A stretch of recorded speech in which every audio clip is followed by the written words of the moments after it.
नमस्कार प्यारे विद्यार्थियों, जो अपनी प्री-BSTC की जो क्लासेस चल रही हैं उसी के तहत बीकानेर का इतिहास चल रहा था, उसमें आगे हम चर्चा करेंगे। तो आज अपने बीकानेर के इतिहास के अंदर जो नया शासक होगा उसका नाम आएगा आपके रायसिंह। तो हम डालते हैं बीकानेर का इतिहास।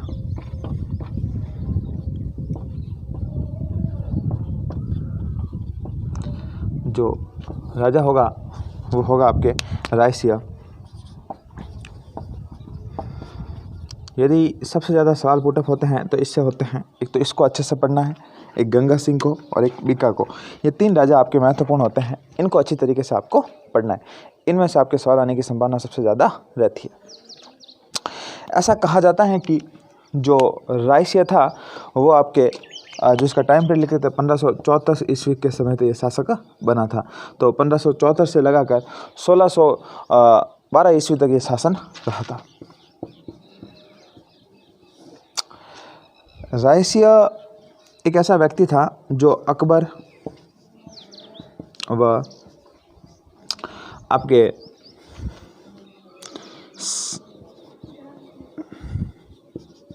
जहांगीर के समय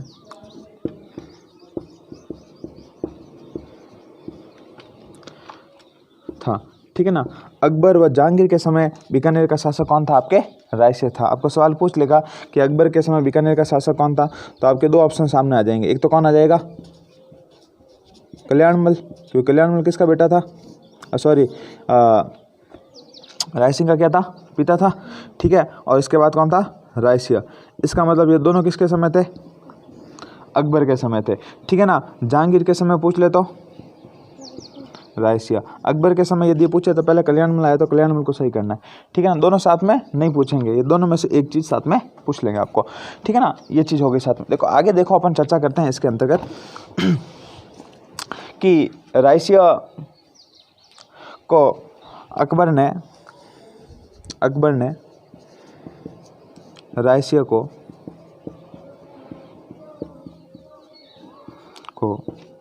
4000 का मनसबदार बनाया था। मनसबदार समझते हो कि नहीं समझते हो? मनसबदार दो प्रकार के होते थे, दो होती थी, एक होता था जात और एक होता था स्वार, ठीक है ना। जितने जात दिए जाते थे उतने ही क्या दिए जाते थे? उनको स्वार दिए जाते थे। जैसे 2000 सैनिक दिए, ठीक है ना, और साथ में घोड़े पर सवार सैनिक भी दिए जाते थे, ठीक है ना। तो इस प्रकार से आपके जात और स्वार हुआ करते थे।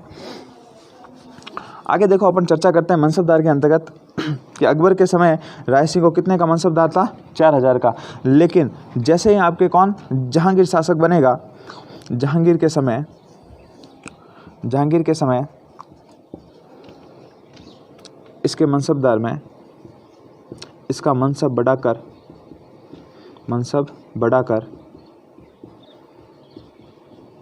5000 कर दिया, ठीक है ना। मतलब मनसबदार इसका बढ़ा दिया, क्योंकि जहांगीर को पता चला कि ये आदमी क्या है? काम का आदमी है रायसिंह। इसके लिए जहांगीर ने इसको क्या मनसबदार इसका बढ़ा दिया। जहांगीर और अकबर के समय ये किसका प्रशासक रहा था? आपके मारवाड़ का। याद है?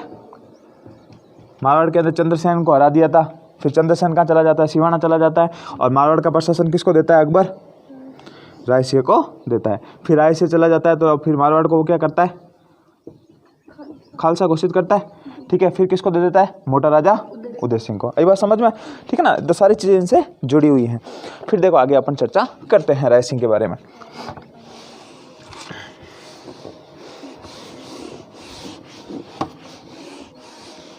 अब देखो, और रायसिंह की प्रमुख बातें क्या की थी उनके बारे में चर्चा करते हैं।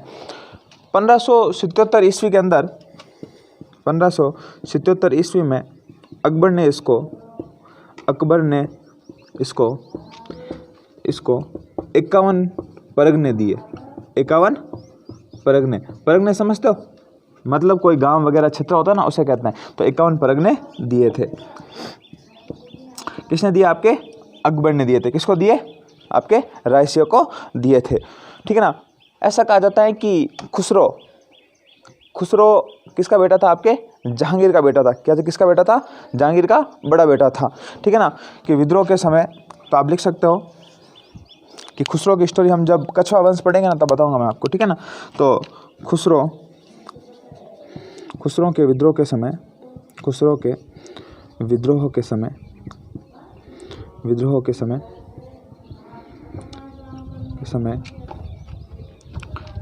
जहांगीर का बड़ा बेटा,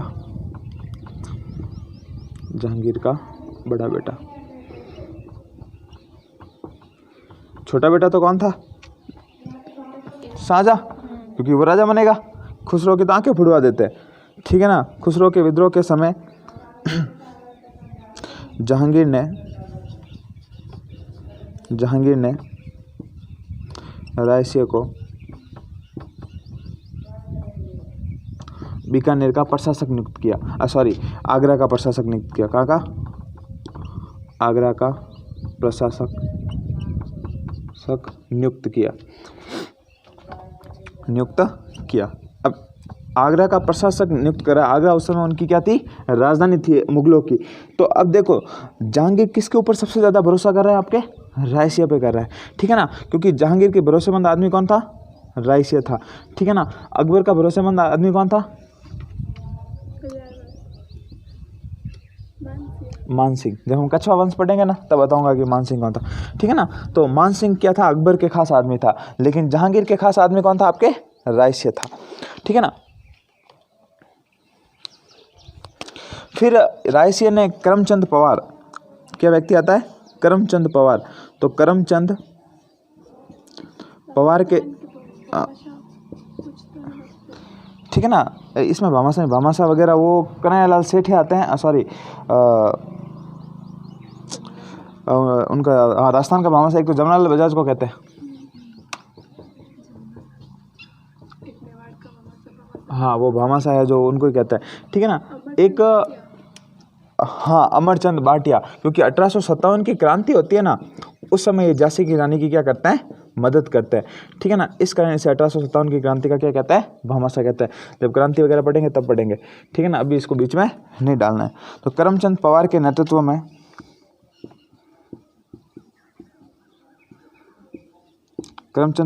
नेतृत्व में इन्होंने बीकानेर दुर्ग का निर्माण करवाया। बीकानेर दुर्ग का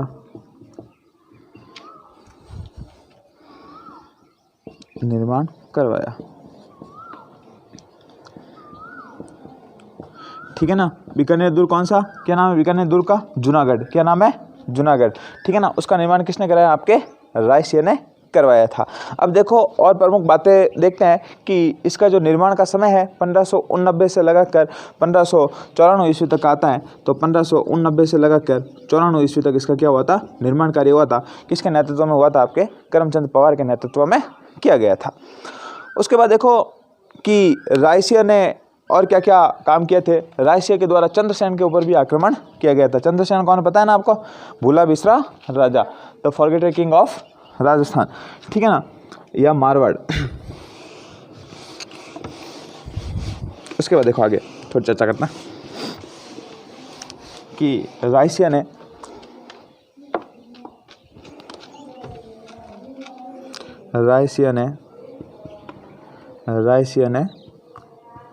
चंद्रसेन पर आक्रमण किया था 1574 में, ठीक है। और बात देखें कि और क्या क्या चीज़ आती है। तो इसने मिर्ज़ा विद्रोह दबाया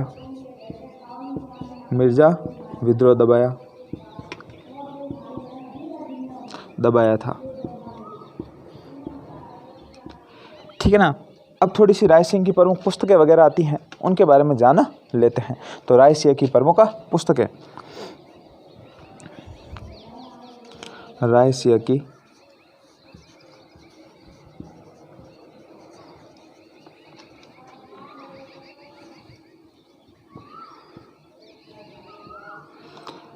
देखो रायसीया आंसू कवि थे। आंसू कवि का मतलब होता है चित्र ही कविता बनाने वाले।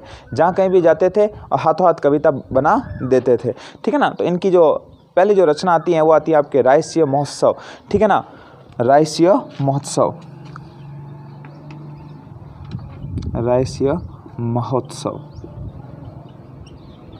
वैदिक वंशावली,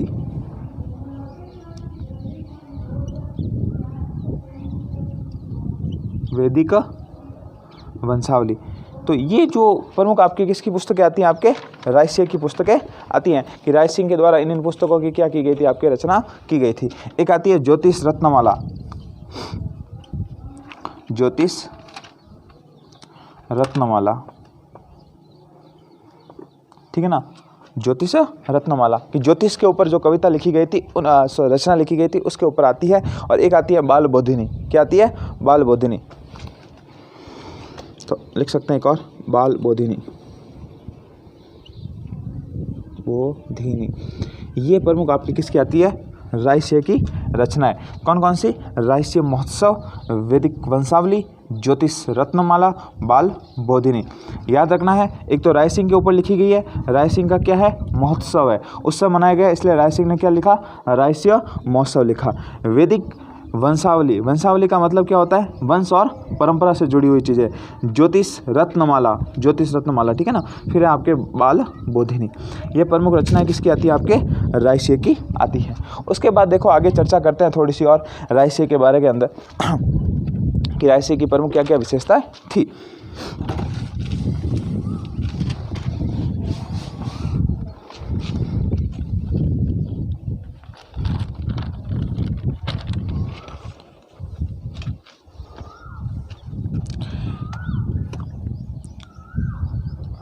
रायसीय आशु कवि थे, रायसीय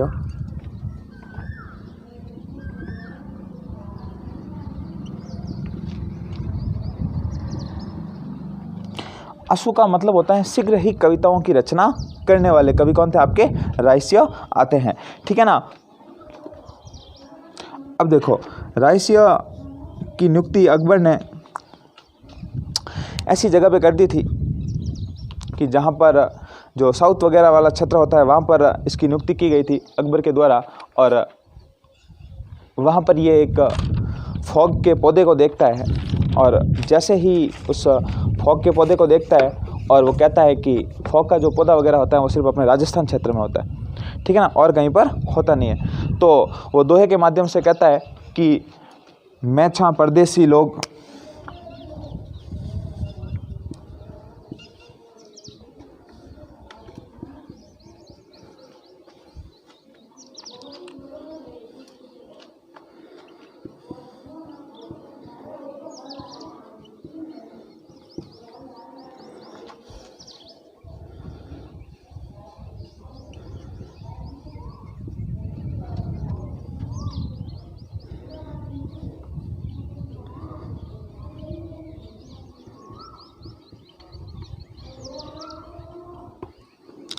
ठीक है। रायसीय क्या करता है, इसकी नियुक्ति रायसीय की नियुक्ति अकबर के द्वारा जो साउथ वाला क्षेत्र होता है वहाँ पर कर दी जाती है। रायसीय वहाँ जाता है और रायसीय जैसे ही वहाँ पर एक पौधे को देखता है और कहता है कि अच्छा ये पौधा यहाँ पर, ये हमारे राजस्थान की मिट्टी में होने वाला पौधा यहाँ पर। और देखते ही फॉग से बातें करते हुए कहता है रायसीय कि मैं परदेसी लोग तुझे देसी रुकड़ो मन्ने बासा ताड़िया तू क्यों आयो फॉग, कि मुझे, कि मैं परदेसी लोग, हम क्या हैं, परदेसी लोग हैं और तू छे देसी रुकड़ो, कि तुम देसी पौधे हो, राजस्थान की मिट्टी के हो, तुम यहाँ पर क्यों आए हो, क्योंकि हमें तो किसने ताड़ दिया है, बादशाह ने। बादशाह कौन, अकबर ने भेजा है, लेकिन तू क्यों आए हो फॉग, तुम्हें किसने यहाँ पर भेजा है, ठीक है ना। तो इसीलिए इनको क्या कहा जाता है, रायसीय को आशु कवि कहते हैं। किसी चीज़ को देखा हाथों हाथ क्या बना देते थे, आपके कविताएं बना दिया करते थे। एक इतिहासकार आते हैं मुंशी देवी प्रसाद। कौन आते हैं, मुंशी देवी प्रसाद। मुंशी देवी प्रसाद ने रायसीय को राजपुताने का करण कहा है। किसका करण कहा है, राजपुताने का। तो लिखो मुंशी देवी प्रसाद ने, मुंशी देवी प्रसाद ने, देवी प्रसाद ने, मुंशी देवी प्रसाद ने रायसीय को, रायसीय को राजपुताने का, राजपुताने का कर्ण का है। आपको चीज़ याद होगी, कल्याणमल को क्या कहा जाता है, कलयुग का कर्ण। क्या कहते हैं, कलयुग का कर्ण। किसने कहा था, बिट्ठू सुजा। किसने कहा था, बिट्ठू सुजा, ठीक है ना। तो साथ साथ में लिख लेना कि कल्याणमल को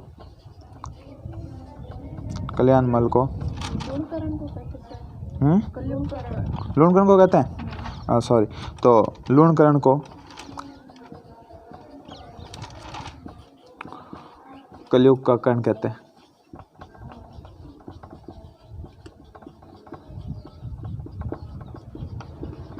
बिट्ठू सुजा, ठीक है, नोट डाल के लिखना, दोनों साथ में लिखना ताकि आप कंफ्यूज नहीं होंगे, ठीक है ना। अब देखो और रायसीय की प्रमुख क्या क्या बातें आती हैं उनके ऊपर थोड़ी सी चर्चा करते हैं कि रायसीय की प्रमुख और क्या क्या विशेषता हैं। तो अब रायसीन के थोड़े दरबारी विद्वान कौन कौन से थे उनके ऊपर चर्चा कर लेते हैं।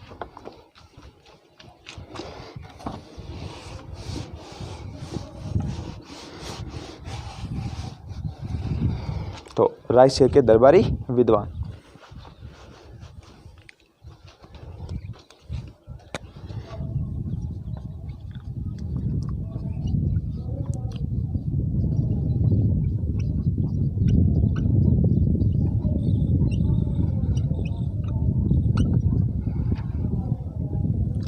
कि प्रमुख इसके दरबार में कौन कौन से कवि थे।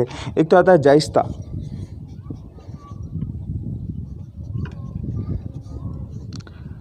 ठीक है ना।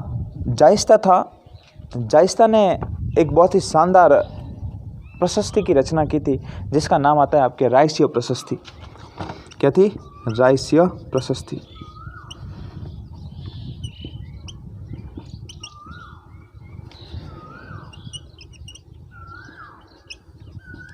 देखो ये ध्यान रखना, आप रायसीय प्रशस्ति और राजसीय की जो प्रशस्ति है ना उसमें कंफ्यूज मत होना, ठीक है ना। राज प्रशस्ति और राय प्रशस्ति, यहाँ पे सिर्फ ज और य का फर्क है।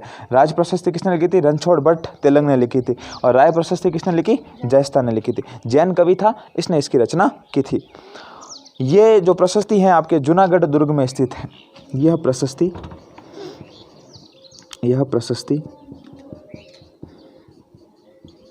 जूनागढ़ दुर्ग में स्थित है,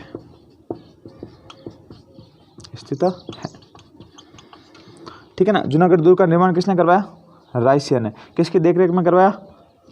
करमचंद पवार। कब कराया? 1589 से लगाकर 1594 ईस्वी तक। सारी चीज़ें याद रखनी है, ठीक है ना। हाँ, अब देखो जूनागढ़ दुर्ग है, उसके सूरज पोल पर यह प्रशस्ति लगी हुई है। कहाँ पर लगी हुई है? सूरज पोल पर। इतना नहीं लिखना है आपको, इतना ध्यान रखना, जूनागढ़ दुर्ग में स्थित है, ठीक है ना। और जूनागढ़ दुर्ग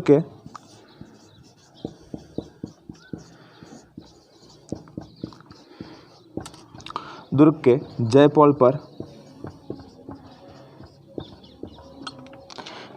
पर जयमल व फत्ता की मूर्ति लगी हुई है। जयमल व फत्ता, याद है कौन है? क्या भूल गए? मूर्तियाँ लगी हुई है। इनकी मूर्तियाँ अकबर ने कहाँ लगाई थी? आगरा में। और रायसीय कहाँ लगा रहा है? जूनागढ़ के कहाँ पर? जयपोल पर। याद रखना, ठीक है ना, एग्जाम में कंफ्यूज कर सकता है। उसके हाँ उदय सिंह वाले जयमल और फत्ता वही तो है, जयमल और फत्ता सिसोदिया, उनकी मूर्तियाँ यहाँ पर लगाई थी। एक और कवि आता है इनके दरबार में, जय सोम। उसने कर्मचंद्र वंशोत्तर कीर्तकम रचना लिखी थी, उसके बारे में थोड़ा सा जानते हैं। तो जय सोम नेक्स्ट आता है आपके, जय सोम।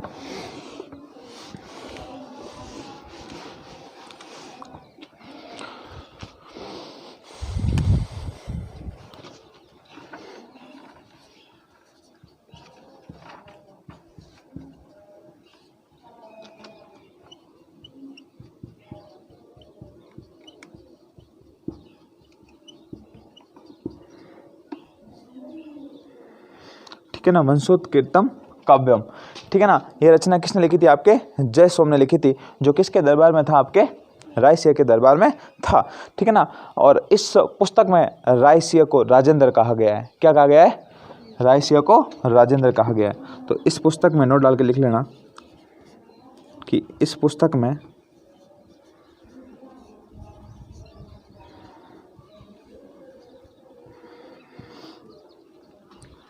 में रायस्य को राजेंद्र कहा गया है। राजेंद्र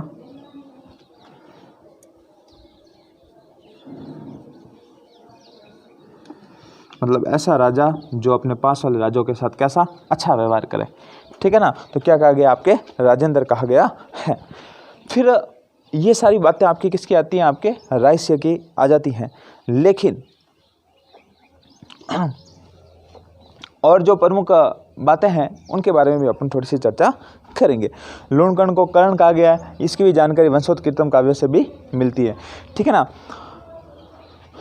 ठीक है, राजेंद्र का मतलब मैंने आपको बता दिया कि वह राजा जो अपने पड़ोसी राज्यों के साथ कैसे व्यवहार करे, अच्छा व्यवहार करे, ठीक है ना, अच्छा व्यवहार।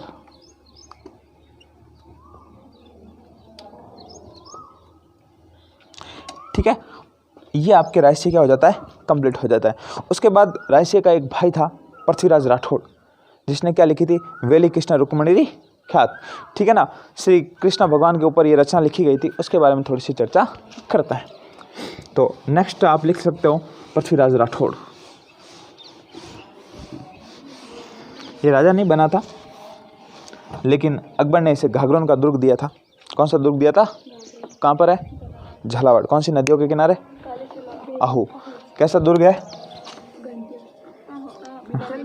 जल दुर्ग है। कैसा दुर्ग है, जल दुर्ग। तो अब पढ़ेंगे अपन पृथ्वीराज राठौड़।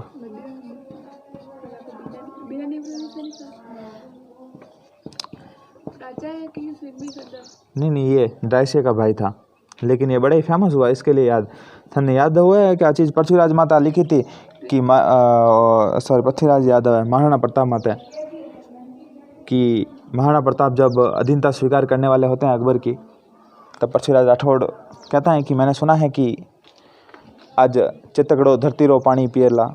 चित्र एक पक्षी होता है जो धरती का पानी कभी नहीं पीता है, और मैंने सुना है कि ये सूरज है जो बादलों की ओट में छिप जाएगा, कि जो हिंदुआ सूरज है वो बादलों की ओट में छिप जाएगा। इन सब के बारे में अपन जानेंगे पृथ्वीराज राठौड़ में।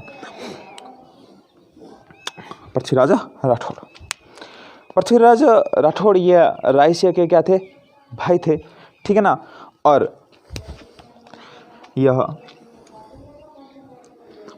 रायस्य के भाई थे।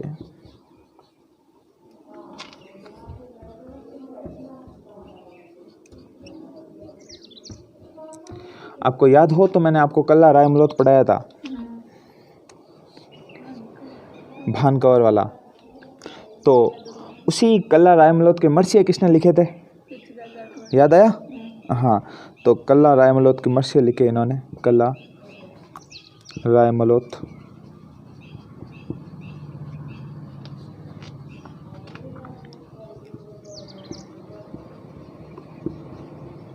मर्सिया लिखे थे। मर्सिया का मतलब समझते हो ना, मरने के ऊपर दोहे, ठीक है ना। कोई वीर व्यक्ति होता है, उसको जब लड़ते हुए वीर गति को प्राप्त होता है तो उसके ऊपर क्या लिखे जाते हैं, आपके मर्सिया लिखे जाते हैं। यह रायसिंह का छोटा भाई था, ठीक है ना। कौन था ये, आपके रायसिंह का छोटा भाई था। अकबर के दरबार में क्या था, नवरत्नों में शामिल था। अकबर के नवरत्न थे ना, उसमें भी इसको शामिल किया जाता है। लेकिन कह सकते हैं हम ये अकबर के दरबार में रहता था, तो लिख लेना अकबर के दरबार में रहता था। अकबर के दरबार में रहता था। एक ये व्यक्ति और एक आपके दुर्सा आड़ा, ठीक है ना। कुछ समय तक किसके पास रहे थे, आपके अकबर के दरबार में भी रहे थे, ठीक है ना। अकबर ने इनको घाघरों का किला दे दिया था। कौन सा किला दिया, आपके घाघरों। घाघरों कहाँ है, आपके झालावाड़ में, ठीक है ना। तो लिख सकते हैं कि अकबर ने इनको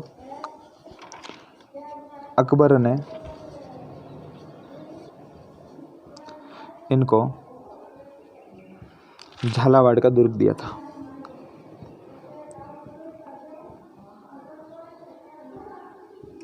का दुर्ग दिया था।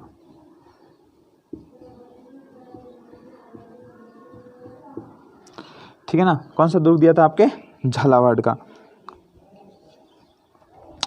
और देखो इन्होंने रचना लिखी थी वेली कृष्ण रुक्मिणी ख्यात बात, सॉरी ख्याति नाम हमारा, वेली कृष्ण रुक्मिणी बात। तो वेली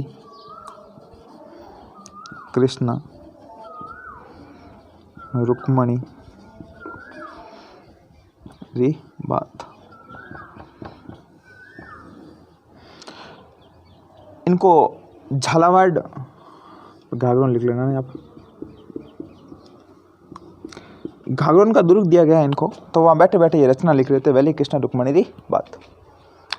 और जैसे ही उन्होंने रचना पूरी की और रचना अकबर के सामने लेके आए, अकबर ने कहा कि दुर्साहाड़ा जी को दीजिए, दुर्साहाड़ा जी देखेंगे कैसी लिखी है।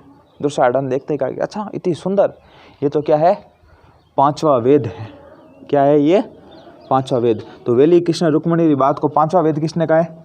दुर्साहाड़ा ने। तो लिखो कि दुर्साहाड़ा ने इसे 5वां वेद कहा है। दुर्साहाड़ा ने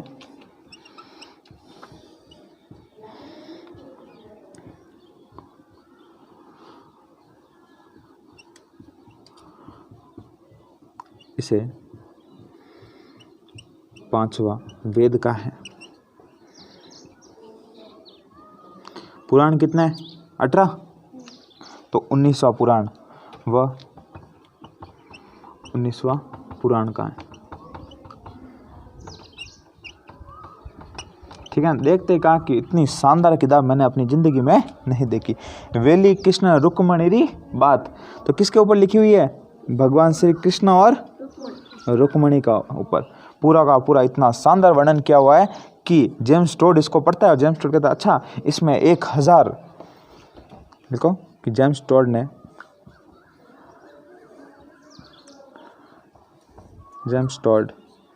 इसमें 10,000 घोड़ों के बल की बात करता है।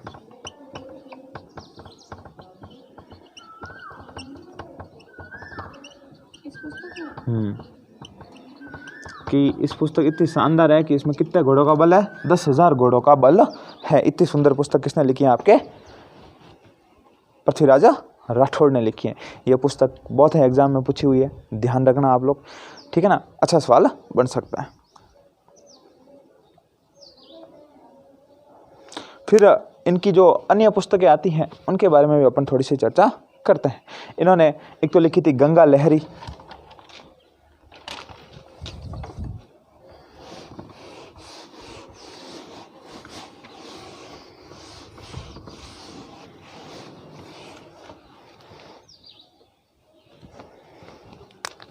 गंगा लहरी,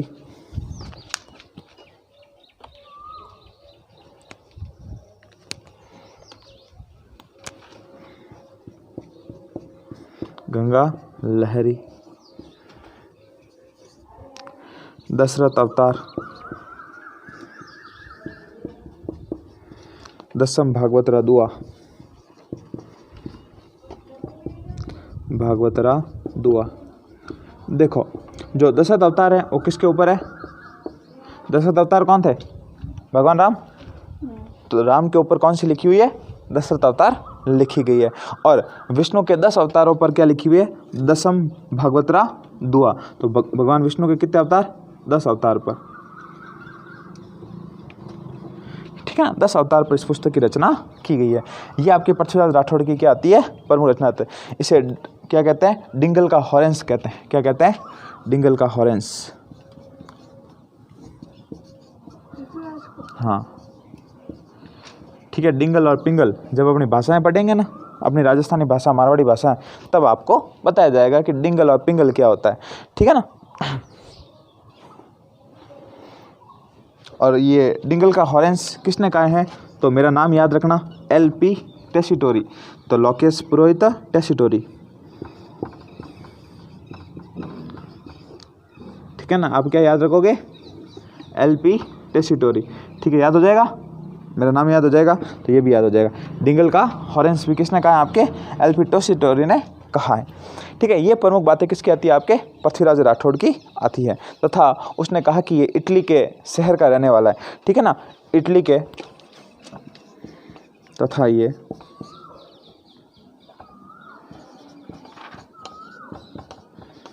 इटली के उदिस शहर का रहने वाला है, शहर का रहने वाला है, ठीक है ना, उदिस शहर का रहने वाला है। ये प्रमुख बातें किसकी आती हैं? आपके पृथ्वीराज राठौड़ की आती हैं। और उसके बाद देखो थोड़ी सी और चर्चा करते हैं करण सिंह वगैरह इनके ऊपर, कि जो नेक्स्ट शासक वगैरह बनेंगे उसके ऊपर थोड़ी सी चर्चा करते हैं। तो नेक्स्ट शासक अपना आएगा करण सिंह। हाँ एलपी सेल्पी नहीं, हाँ हाँ ठीक है ना। मतलब इसने कहा था कि ये जो आपके पृथ्वीराज राठौड़ है वो इटली का रहने वाला है, क्योंकि ऐसे कवि कहाँ होते हैं, सिर्फ इटली में होते हैं, भारत में ऐसे कवि नहीं होते। फिर आपके आता है करण सिंह। क्या आता है? करण सिंह।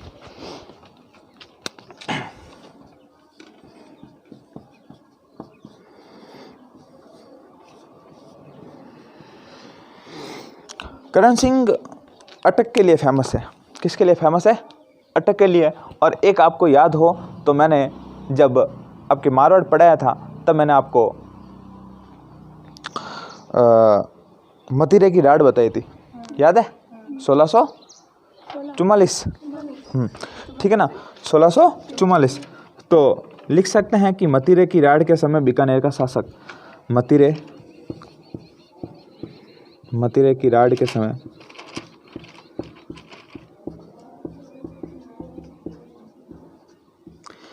बीकानेर का शासक किसके बीच में हुई थी मतीरे की राड? और अमर सिंह, जोधपुर वाला। तो बीकानेर और जोधपुर इस तो पाड़ा पड़ी। हाँ, जैसलमेर को लेना देना ही कौन, ठीक है ना। तो आपके मतीरे की जो राड हुई थी उस समय बीकानेर का शासक कौन था? आपके करण सिंह था। और इसका जो टाइम पीरियड रहता है 1631 से लगाकर 69 ईस्वी तक रहता है। तो 1631 से 69। पहला शासक था जिसने ये उपाधि धारण की थी, जालंधर बासा। जालंधर बासा।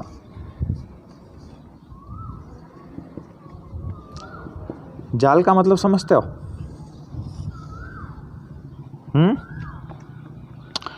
पिल्लू वगैरह नहीं आते, उसको हम जाल की बोलते हैं ना, तो वहाँ की भाषा में जाल बोला जाता है। सबसे ज़्यादा जाल वगैरह किस क्षेत्र में होते हैं? जहाँ पर गर्मी वगैरह रेती वगैरह पड़ी रहनी, बट सबसे ज़्यादा कहाँ है? इन पेड़ व्या करे। इसीलिए वहाँ के बादशाह अपने आप को क्या कहते थे? जालंधर बासा कहते थे। कहाँ के? बीकानेर के शासक। उनके सिक्कों के ऊपर भी क्या लिखा हुआ आता है? जय जालंधर। क्या लिखा हुआ आता है? जय जालंधर। सर्वप्रथम उपाधि धारण की, लिख सकते हैं कि सर्वप्रथम उपाधि धारण की।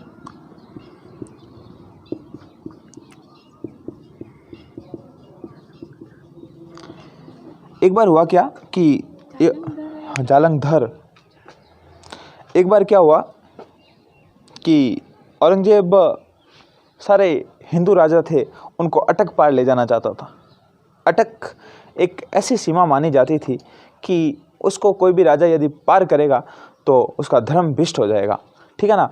और हिंदू राजाओं की ये मान्यता थी कि अटक कभी हमको पार नहीं करनी है, हमारा जो साम्राज्य है वो अटक तक ठीक है, अटक से पार हमें नहीं जाना है। औरंगजेब चाहता था कि इन सारे हिंदुओं को कहाँ लेके जाए? हम अटक पार लेके जाए।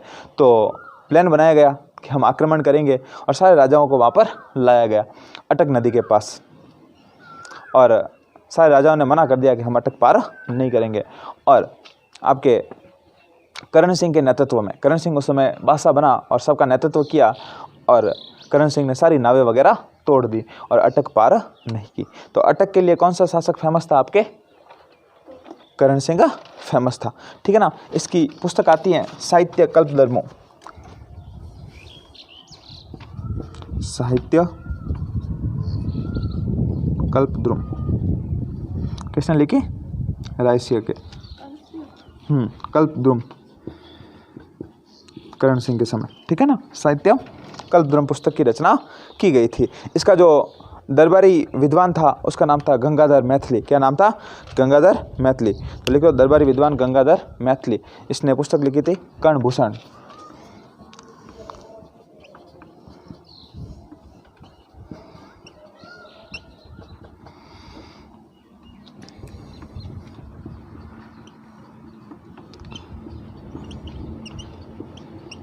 पुस्तक कर्णभूषण, ठीक है ना। कर्णभूषण पुस्तक की रचना किसने की थी? आपके गंगाधर मैथिली ने की थी। ये किसके दरबार में था? आपके करण सिंह के दरबार में था। और एक पुस्तक लिखी थी इसने, डाकिनी, काव्य डाकिनी। कौन सी पुस्तक लिखी? काव्य डाकिनी। ये प्रमुख किसकी पुस्तकें आती हैं? आपके दरबारी विद्वान गंगाधर मैथिली की। किसके दरबारी विद्वान था? आपके करण सिंह का दरबारी विद्वान था। ये बातें आपके करण सिंह की होती है कंप्लीट, ठीक है ना। उसके बाद जो नेक्स्ट शासक बनेगा आपके अनूप सिंह, मोस्ट इंपॉर्टेंट शासक है, उससे भी आपके सवाल बनने की संभावना सबसे ज़्यादा रहती है। तो अनूप सिंह के बारे में अपन चर्चा करते हैं। चलो, अनूप सिंह नेक्स्ट क्लास के अंदर पढ़ने की कोशिश करेंगे कि लेक्चर ज़्यादा बड़ा हो जाएगा। अनूप सिंह भी बड़ा है, तो अनूप सिंह अपन नेक्स्ट क्लास में पढ़ेंगे। बहुत बहुत धन्यवाद और आभार आपका, बने रहिए।